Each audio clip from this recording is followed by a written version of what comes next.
आज जिस कार्यक्रम के लिए आपके बीच उपस्थित हूँ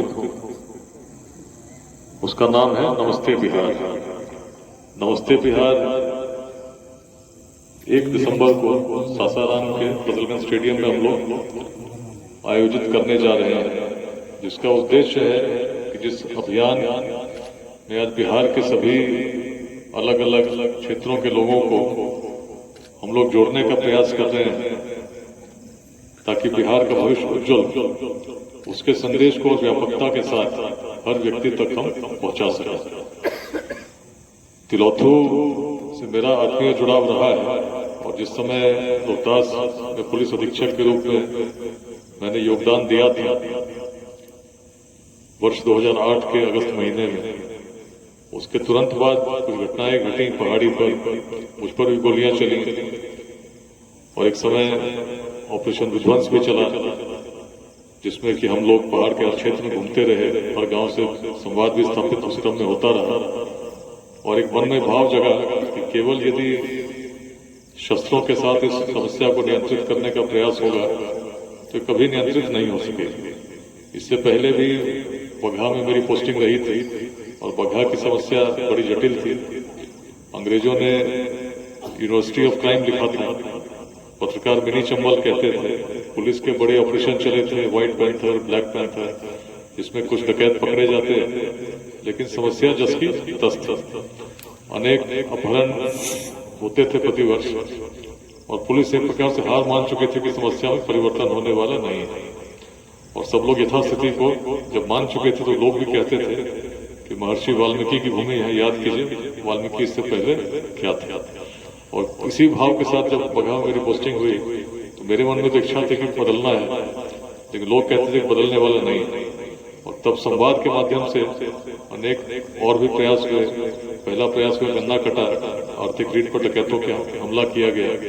करीब 26 लाख रुपए 2006-07 में सरकारी खजाने में जमा हुए, लेकिन डकैतों के साथ मुठभेड़ से या आर्थिक रीढ़ पर हमले से भी अधिक प्रभावी यदि कुछ हुआ तो संवाद था, जिसमें हर परिवार के साथ हम लोगों ने संवाद स्थापित किया, उनको समझाने का प्रयास किया कि रत्नाकर यदि रत्नाकर ही रहे होते तो विश्व किस वाल्मीकि को जानता। आप जिस भूमि के संदेश को लेकर इस भूमि को अपराध की भूमि कहते हैं, उसको अलग रूप में देखिए कि यदि रत्नाकर ही रह गए होते तो इतिहास वाल्मीकि को कहा जाना। तो आज भी यदि जो लोग मुख्य धारा से भटके हैं उनको यदि हम लोग प्रेरित करें तो उनके कारण आपके परिवार की जो स्थिति है, लोग बड़े उपेक्षा के साथ देखते हैं, कहते हैं डकैत का परिवार है, लेकिन जब आत्मसमर्पण कर जाएंगे तो लोग उसी परिवार को अलग सम्मान के भाव के साथ देखेंगे कि मुख्य धारा में जुटे।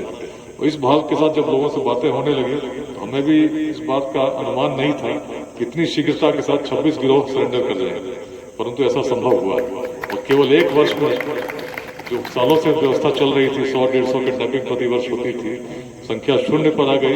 अभी कुछ दिनों पहले मैं वाल्मीकि नगर से ही घूम के आ रहा, कुछ लोगों ने देखा होगा, सोशल मीडिया पर मैंने तस्वीरें पोस्ट की थी, जिसमें उस क्षेत्र में जहां कभी फॉरेस्ट के लोग भी जाने में डरते थे, आज पर्यटन व्यापक स्तर पर चल रहा है। बहुत सारे पर्यटक जाते हैं, बाघों की संख्या भी बढ़ी है। उस अनुभव के बाद जो रोहतास आए थे तो मन में भावना तो बालकाल से रही। 9th में थे, बहुत बच्चे 9th में होंगे।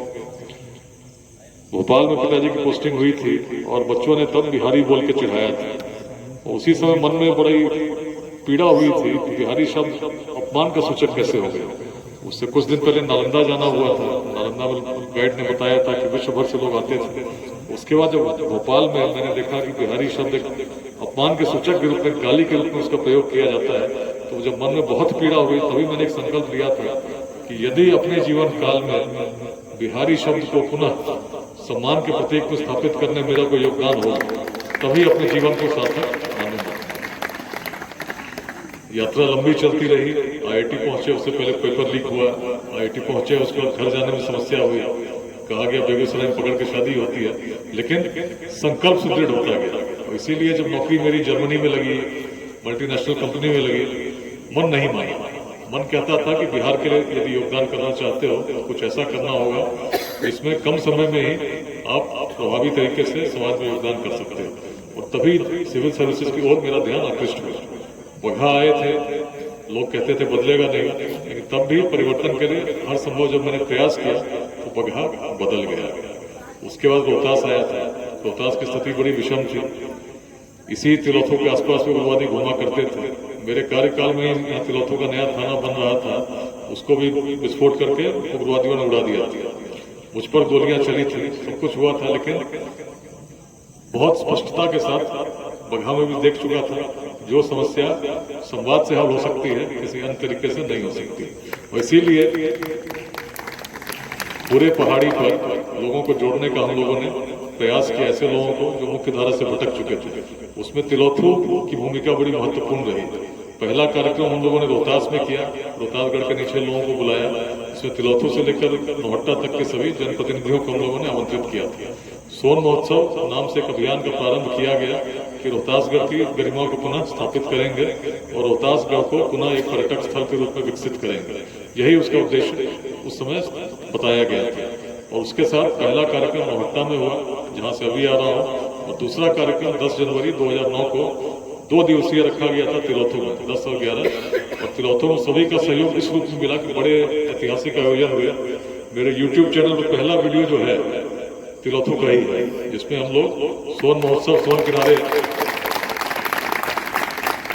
2010 में मैंने इस वीडियो को अपलोड किया था। पहला वीडियो मेरे चैनल का है जिसमें सोन किनारे में बता रहा हूं कि हम लोग इस क्षेत्र में जिसके पूर्वज इतने यशस्वी थे उसके गौरव को पुनः स्थापित करने के, लोगों को जागृत करने का प्रयास करें। और मन में विश्वास था कि क्षेत्र से उग्रवाद बहुत शीघ्र मिटेगा।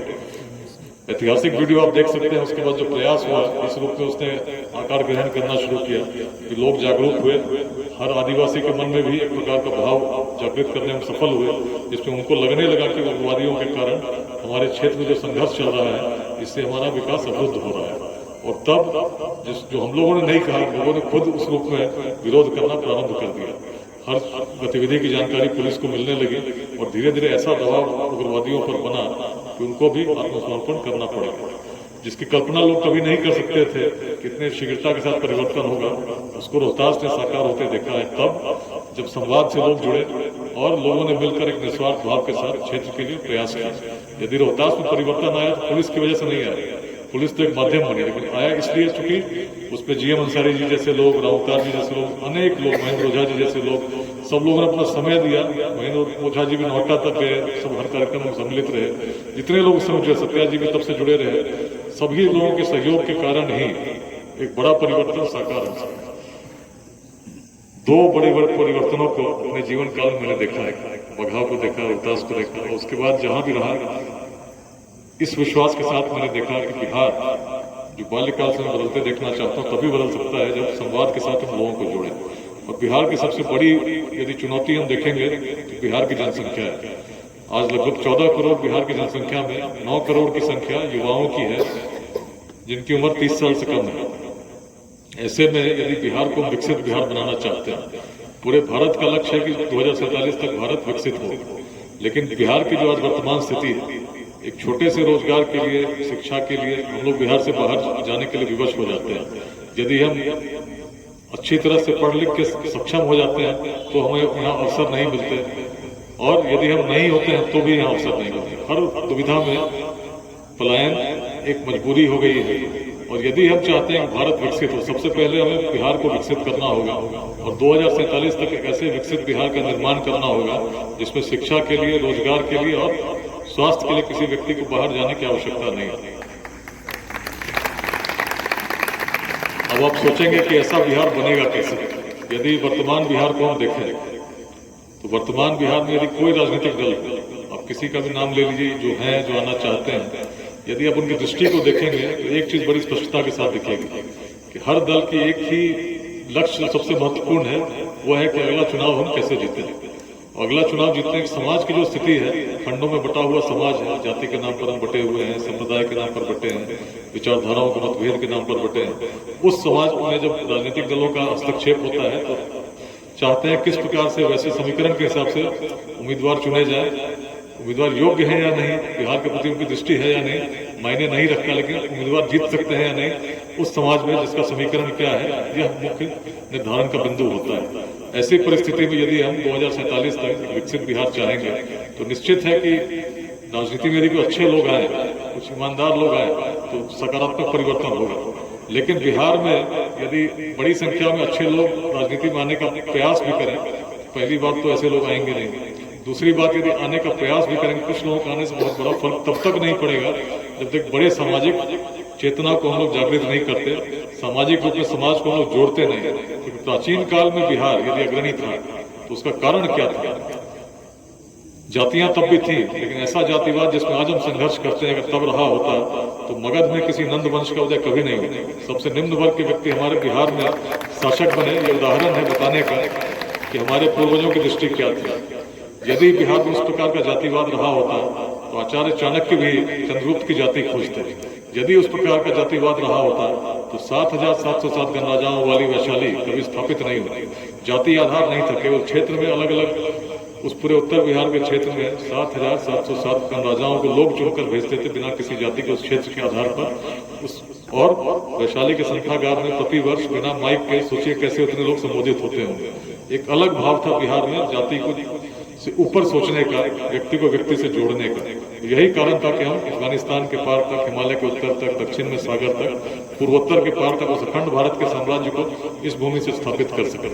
यही कारण था कि हमारे पूर्वज कभी विश्व को शून्य दे सके, ऑक्सफोर्ड और कैम्ब्रिज से पहले नालंदा और विश्वविद्यालय और विक्रमशिला विश्वविद्यालय दे सके। और यही कारण था कि हमारे पूर्वज कभी रोहतासगढ़ जैसे किले को स्थापित कर सके, जिसको जब मुगल आए उनके लेखक फरिश्ता ने भी लिखा कि दुर्ग अभेद्य है, जिसको बल से नहीं केवल छल से जीता जा सकता है। तो यदि ऐसे पूर्वजों के हम वंशज हैं, तब जब उस काल में जब रोड नहीं थे, टेक्नोलॉजी नहीं थी, सूचना के तंत्र नहीं थे, इतना कर सकते थे, तो आज क्यों ऐसी स्थिति आ गई?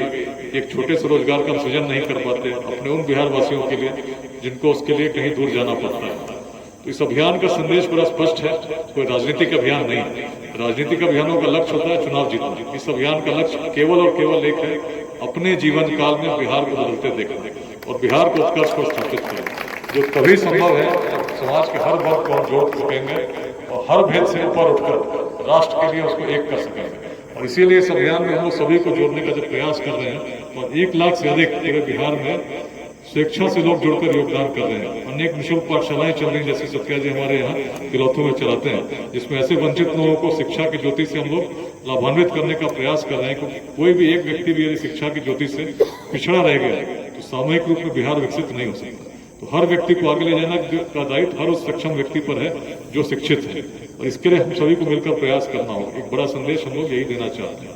और दूसरा संदेश ये देना चाहते हैं कि शिक्षा केवल डिग्री तक सीमित न रहे, हम व्यक्ति को स्किल्ड बना सकें ताकि स्वरोजगार के लिए वह सक्षम हो सके। और जब तक कोई व्यक्ति शिक्षित और स्किल्ड हो जाएगा तो निश्चित है कुछ न कुछ स्वरोजगार के लिए अपने साधन स्वतः निर्मित कर लेगा।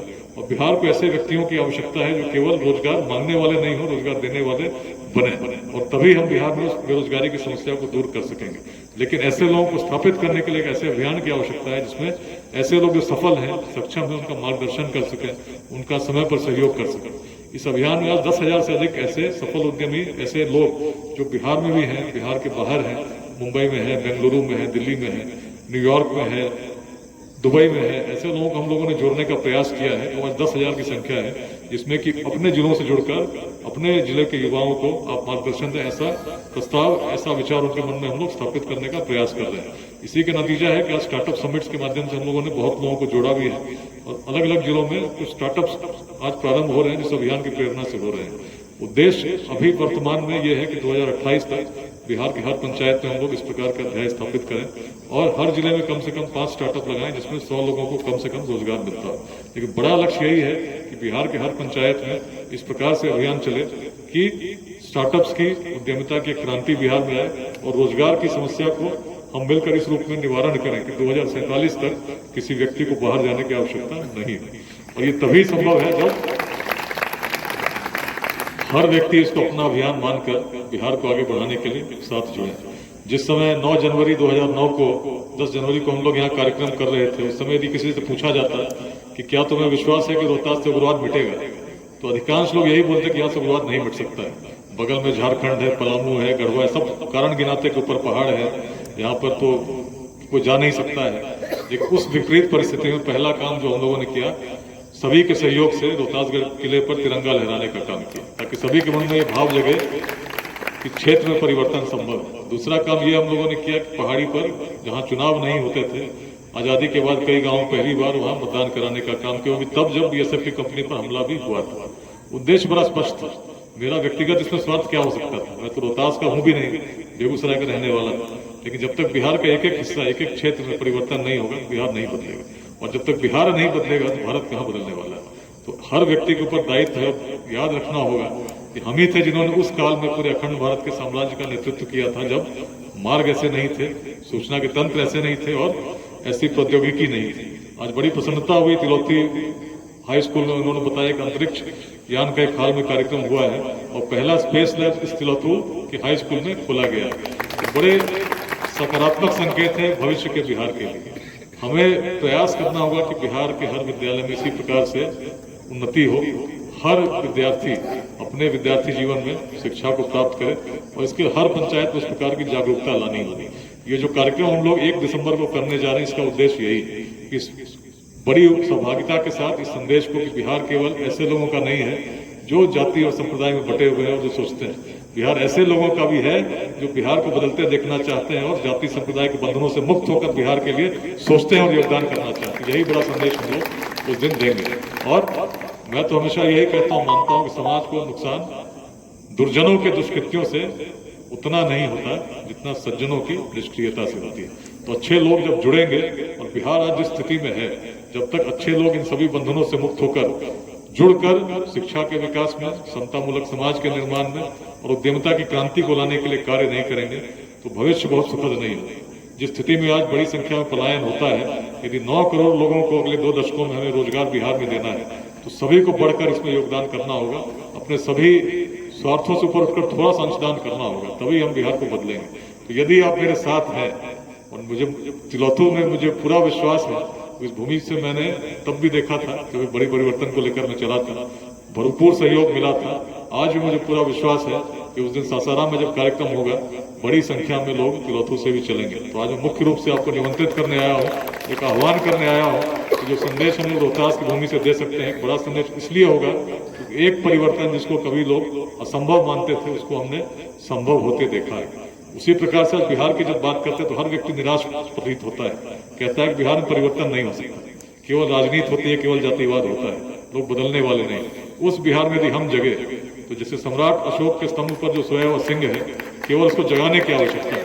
हम जगेंगे, विश्व जगेगा, और हम बदलेंगे, युग बदलेगा। इस प्रकार का भाव जब हर बिहारवासी के मन में स्थापित हो जाए तो क्षमता की कमी नहीं है। आज भी बिहार से सबसे बड़े विद्वान उत्पन्न होते हैं, लेकिन पूरे विश्व भर में कहीं कहीं प्रसारित हो चुके हैं। बिहार से अनेक ऐसे प्रतिभाशाली छात्र और छात्राएं पूरे विश्व भर में आगे बढ़ चढ़कर योगदान कर रहे हैं। लेकिन अपने बिहार की जब बात आती है तो हम पाते हैं कि ऐसे लोगों को अवसर यहाँ नहीं मिलता, लोग बाहर जाते हैं। लेकिन अपने जीवन काल में यदि उस गति को बदलना है तो याद रखिए, उसी के कारण भारत का भी उत्कर्ष संभव हो सकेगा। यदि बिहार पिछड़ा रहा तो नहीं हो सकेगा। इसीलिए इस कार्यक्रम की आवश्यकता है। आज 1 लाख से अधिक लोग तो केवल व्हाट्सएप के माध्यम से जुड़े हैं। लाखों लोग इस अभियान के साथ जुड़कर एक नई दृष्टि के साथ बदलते बिहार का भाव मन में लिए इस अभियान को देख रहे हैं। तो अब सभी के सहयोग की आवश्यकता है, तभी अभियान और सशक्त होगा और अपने जीवन काल में हम लोग बिहार को परिवर्तित कर सकेंगे। जैसे कि उस समय अगर कोई कहता तिलौतू में कोई विवाद मिटेगा तो शायद लोग नहीं मानता, लेकिन बदला कि नहीं? उसी प्रकार आज यदि कोई कहेगा कि बिहार बदलेगा नहीं तो इस भाव को मन से निकाल दिया। निश्चित बिहार बदलेगा और हम ही मिलकर बिहार को बदलेंगे। और इसमें सभी लोग की सहभागिता जब होगी तो गति और तीव्र होगी, और निश्चित रूप से इसमें हम सभी लोग अपने जीवन काल में स्वप्न को देखेंगे साकार होते हुए, जो आज हम लोग जिसकी चर्चा कर रहे हैं। तो आप सभी को इस अवसर पर आभार व्यक्त करता हूँ। इतनी देर शाम तक 2 घंटे कार्यक्रम विलंब होने के बाद भी आप लोग रहे। विशेष रूप से शैलेंद्र ओझा जी का मैं हृदय से आभार व्यक्त करता हूँ कि आप भी रुके इस कार्यक्रम के लिए। आपका भी पूरा सहयोग चाहिए, मार्गदर्शन चाहिए, क्योंकि आप एक कुशल नेतृत्वकर्ता भी रहे हैं और इस तिलौतू क्षेत्र के मार्गदर्शक भी रहे हैं। इस कार्यक्रम से कैसे लोगों को उपस्थिति हो, सहभागिता हो और कैसे हम लोग हर पंचायत के लोगों को जोड़ सकें। उस दिन पैक्स का चुनाव भी तिलौतू में निर्धारित हुआ है, लेकिन प्रतिकूल परिस्थितियों में भी जब लक्ष्य स्पष्ट होता है तो हमें प्रयास करना चाहिए और हम सफलता प्राप्त करते हैं। तो उसको ध्यान में रखते हुए हम लोग उसकी तैयारी अभी से करेंगे और सुनिश्चित करेंगे हर व्यक्ति को हम लोग इस अभियान के साथ जोड़ सकें। धन्यवाद।